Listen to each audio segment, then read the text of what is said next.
किरीट सोमय्यांची आतापर्यंतच्या सगळ्या भूमिका या महाराष्ट्र विरोधी आहे.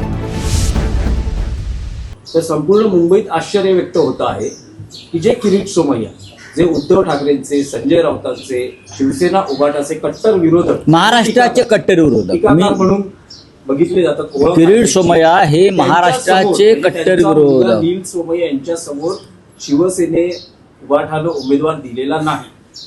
एनसीपीला ही जागा सोडली, एनसीपीचा अर्जही बाद ठरलेला. अशा वेळेस नील सोमय्या हे आता तसे बिनविरोध. आपल्याकडे तशी माहिती फार कमी आहे. मुळात किरीट सोमय्या हे फक्त शिवसेनेचे किंवा आमचे शत्रू नसून ते महाराष्ट्राचे शत्रू आहे. ते महाराष्ट्राचे शत्रू आहेत पूर्णपणे. ते महाराष्ट्र द्वेष्टे आहेत, मराठी द्वेष्टे आहेत. आणि अशा महाराष्ट्राच्या दुश्मनांना निवडणुकीच्या रिंगणात भाजप आणत असेल तर भारतीय जनता पक्षाचे मनसुबे स्पष्ट होत आहेत. किरीट सोमय्यांची आतापर्यंतच्या सगळ्या भूमिका या महाराष्ट्र विरोधी आहेत. त्यांनी शालेय शिक्षणामध्ये मराठीलाही विरोध केला होता, मराठी सक्तीला. लक्षात घ्या, त्यासाठी ते उषा मेहतांबरोबर कोर्टात गेले होते. इथून सुरुवात करा.